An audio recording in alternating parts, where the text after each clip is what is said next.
Hey guys, in part one, we worked on the old Ford tiller.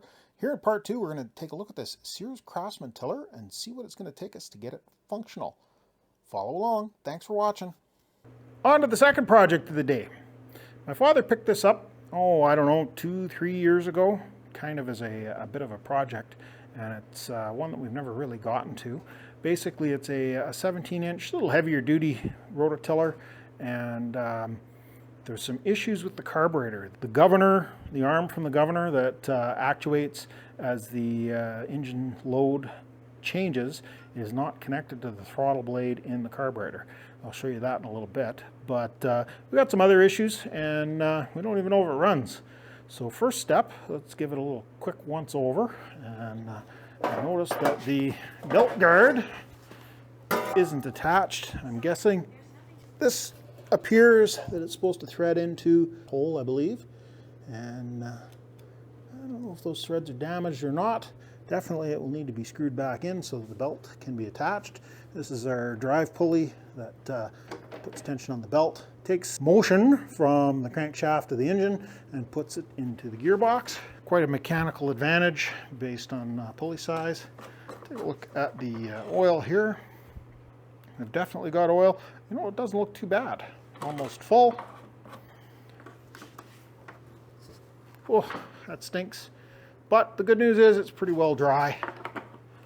So hopefully that's not going to be too much of a problem. It's entirely possible that the carburetor could be gummed up, but we've got some choke cleaner that we can use that will hopefully degum it. Other than that, we need to find out whether it is able to run. Around to this side.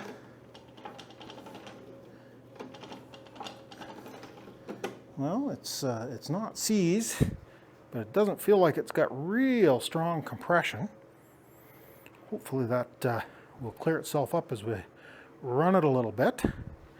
Now we need to find out if we got any spark. Unfortunately, I didn't bring one of my nice spark plug testers with me. We'll stick a bolt into the spark plug boot.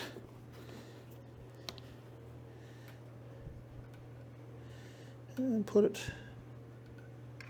close to something metal, if it'll stay there. Now let's see if we got any spark happening. Probably a good idea to look and see where the kill switch is on this thing. I'm going to guess it's on the throttle. The throttle lever is midpoint, so probably we're okay. Oh, we got spark. Good spark. I don't know if the spark plug's any good or not, but that's definitely a good sign. Over here we've got our air filter cover, and no mouse condos. It's actually not in that bad a shape. Okay, this will be the spark kill right here. So when the throttle is back, that would kill the ignition. We should be able to run there. Open up the throttle plates and we put some kind of a little bit of combustible material down there. And we'll pull it over and see if it'll fire. What I've got here is a little bit of pre-mixed 50-to-1. It's True Fuel, or the Super Fuel is the brand we have. And that stuff is, the long shelf life 2-stroke mix that we use in chainsaws. Now I need to figure out how we're going to get that down the throat of the carburetor. Hopefully you can see that. That's a good dose.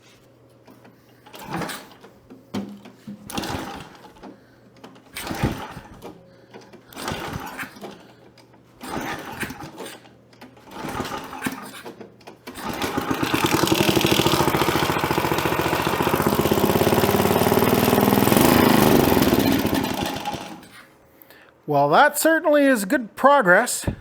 I think what I want to do next is drop that carburetor off of there and make sure that the float bowl is not completely plugged up with gunk. And then we'll take a look and see if we can figure out how to get that governor to work. I can see a couple of problems we're going to have. We've got one fuel line coming here. I don't know what that's connected to. I think that might just be a vent that is pretty rotten. And then down here, we've got what I think is the main inlet that feeds the bowl of the carburetor, and it's pretty crispy. So I think we're just gonna snip it off of there, and that gets the carburetor out. We'll have to get some new fuel line for this. There we go, we got it cut off. That fuel line is so rotten that it didn't even want to cut off of there. Let me take this over to the bench. We'll drop that float bowl off and see what we have to deal with. Rattling the carburetor around, sounds like there's a little bit of liquid in it. It's probably not a good sign. The fuel tank definitely is well past its prime. It's looking kind of thick.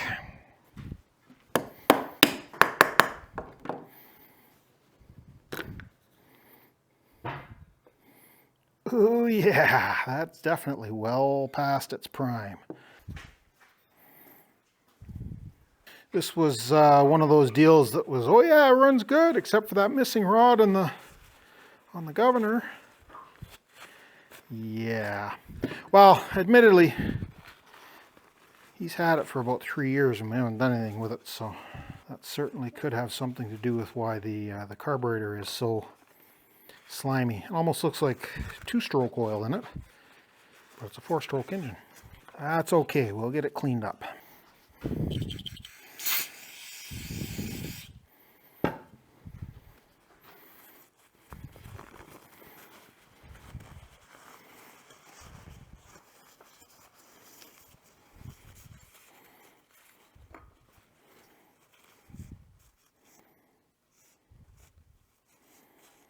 I think we're going to have to get a carburetor kit for this thing. Broke the float bowl seal.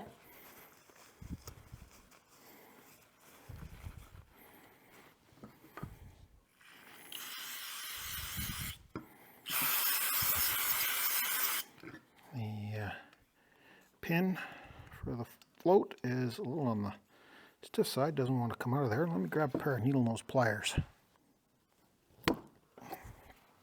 Okay.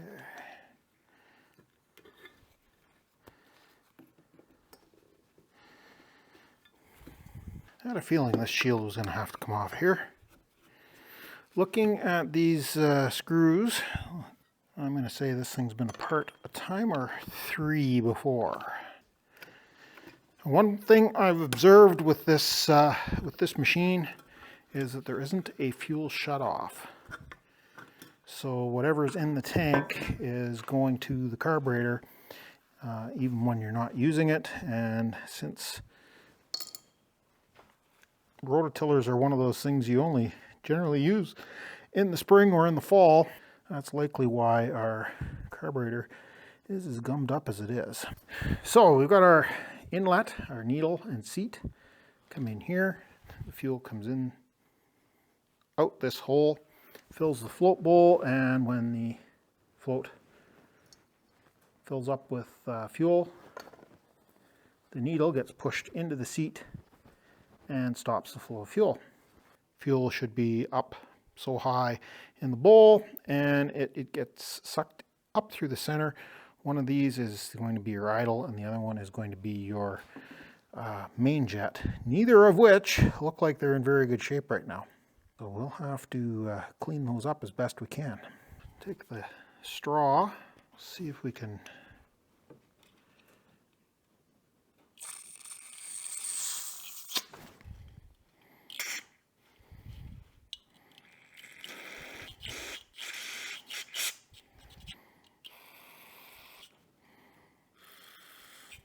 get our needle cleaned up, float shaft, get it wiped off.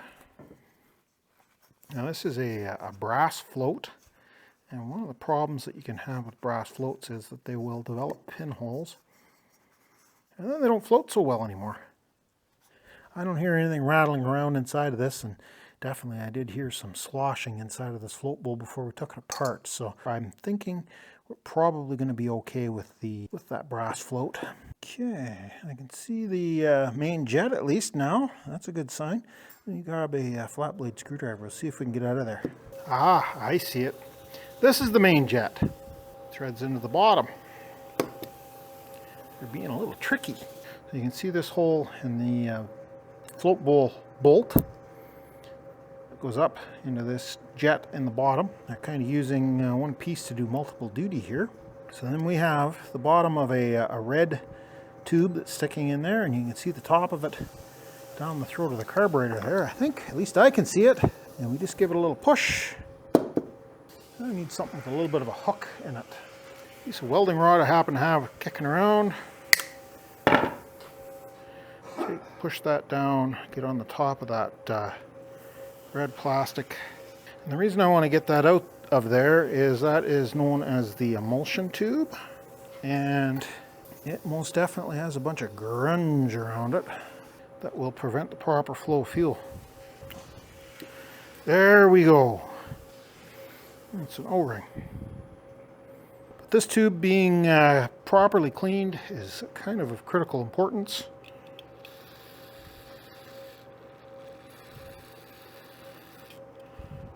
It mixes the air and the fuel together properly so that we get the right mixture.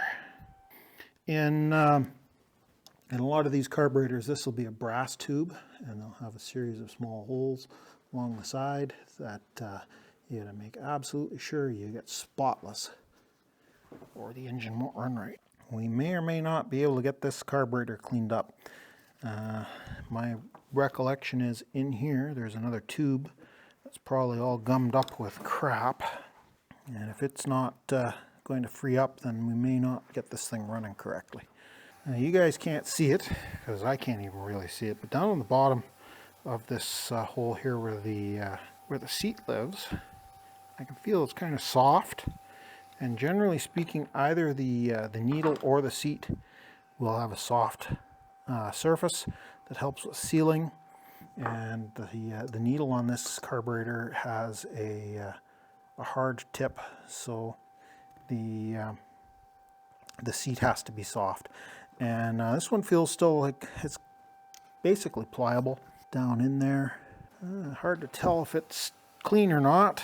Let me put a cell phone light on it. Not very. Oh, I'm able to blow through that now. When I first started, I wasn't able to. Little piece of welding rod to go down, and we clean out the center of that. Now we take our needle.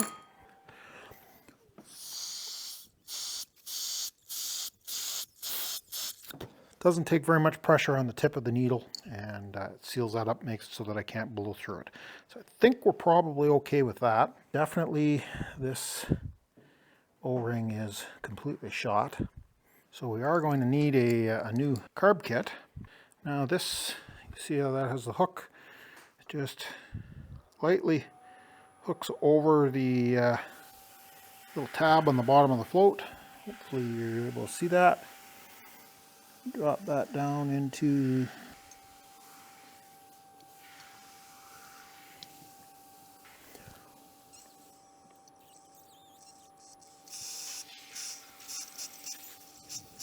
that works. Put our emulsion tube back in. Make sure that the O-ring gets seated back down around the base of it. That will seal on the top of our main nut. For testing purposes, we might be able to get this O-ring on here, but it is very stiff. Not quite big enough. No, it's not going to go. I was kind of expecting that we were going to have to order some parts for this. Tecumseh Products Co. So now we just need to find a number on here. See if we can get an overhaul kit for it. 5028 EC8. That kind of looks like it right there. Couple of O-rings, needle and seat, new plunger or new primer bulb. I like it. Now it isn't genuine Tecumseh, it is aftermarket, but I think it will do the job. Well guys, we got a little bit of a shopping list to go here. We got some fuel line, we've got a carb kit, and I'd like to put a fuel shutoff on this. I think the reason the carburetor is in the shape that it's in is there's no way to shut off the fuel. So as your machine sits over the winter, fuel dries up and the carburetor goes bad, and then the thing doesn't want to run anymore. Looking at the carburetor linkage, pretty minor issue. I don't think that's going to be terribly difficult to figure out. Might not be 100% perfect, but a little loop of mechanics wire is probably all it needs. But we'll get into that on the next one. It goes on the governor arm down under here. But until we get some parts, I don't think we can make any more progress with this one. So we'll call this a conditional win, and we'll get back on this in the next couple of weeks. Thanks a lot for stopping by. Appreciate you taking the time to watch the video, and we'll catch you guys in the next mess.